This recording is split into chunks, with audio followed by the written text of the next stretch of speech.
Assalamualaikum. Hi everyone, my name is Fidela Caroline with NPM 234111098, and here I will present about tax reformation in Indonesia. Tax reformation in Indonesia refers to a comprehensive overhaul of the country's tax system, covering tax policies, administrative procedures, and digital transformation. The primary goal is to create a fair, efficient, transparent, and sustainable tax system that supports national development and increases state revenue. Background: Indonesia's tax reformation was driven by several challenges. Low tax compliance among individuals and businesses. Low tax to GDP ratio compared to other countries. A complicated and outdated tax system that discourages compliance. Widespread tax evasion and avoidance. The need for higher revenue to fund infrastructure and public services. Key phases of reform. 1983 reform. Transition from an official assessment system to a self-assessment system, allowing taxpayers to calculate and report their own tax obligations. 1994 and 2000 revisions. Updates to tax regulations and rate structures to improve efficiency and fairness. 2002 to 2008 modernization. Administrative improvements, including the introduction of electronic services such as online tax registration and filing. 2021 reform.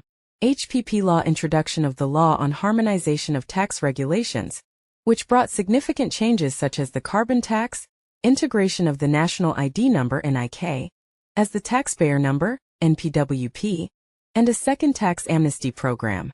Core focus of the reform. Tax policy. Simplifying tax rates and expanding the tax base. Tax administration. Digital transformation through tools like e-filing, e-billing, and e-invoicing. Technology integration.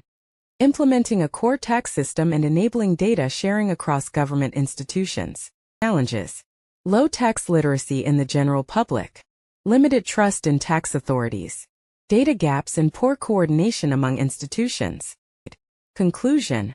Tax reformation in Indonesia is not just a technical adjustment, but a strategic transformation aimed at reshaping the country's fiscal foundation.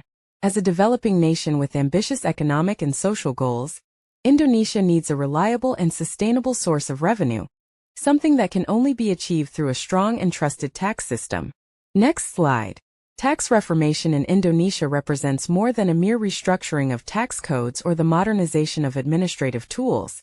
It is a comprehensive effort to build a fairer, more transparent, and more resilient economic system. In a rapidly changing global environment marked by digital transformation, climate change, and rising public expectations, Indonesia must ensure its fiscal systems are not only efficient, but also equitable and future-ready. The government's reform agenda, particularly since the enactment of the Harmonized Tax Law, UUHPP, in 2021, signals a clear shift toward embracing innovation, expanding the tax base, and aligning Indonesia's tax policies with international standards. Initiatives such as the carbon tax, digital economy taxation, and the integration of the national ID NIK as a taxpayer identification number NPWP highlight the country's commitment to addressing both domestic and global challenges. In conclusion, tax reformation in Indonesia is a long-term, dynamic pone. Of the most significant achievements of the Reformation is the accelerated adoption of technology. With the introduction of e-filing, e-billing, e-invoicing, and the core tax system, tax administration is becoming more accessible, accountable, and efficient. This transformation reduces opportunities for fraud, simplifies taxpayer compliance, and enhances data accuracy for policy formulation. However, these structural changes must be accompanied by equally strong efforts in improving human resources, governance, and public engagement. Without taxpayer trust, even the most advanced systems may fall short. Public perception of fairness, particularly in how tax revenues are used, plays a central role in determining the level of voluntary compliance. Therefore, transparency in government spending, anti-corruption efforts, and public education about tax responsibilities are vital components of sustainable tax reform.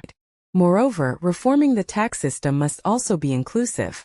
Many sectors of Indonesia's economy, particularly small businesses and informal workers, remain outside the formal tax net. Future reforms should focus on integrating these groups through targeted incentives, simplified tax procedures, and capacity-building programs, without imposing undue burdens that could harm livelihoods. In conclusion, tax reformation in Indonesia is a long-term dynamic process. Its success depends not only on laws and systems, but on societal support, political stability, and institutional integrity.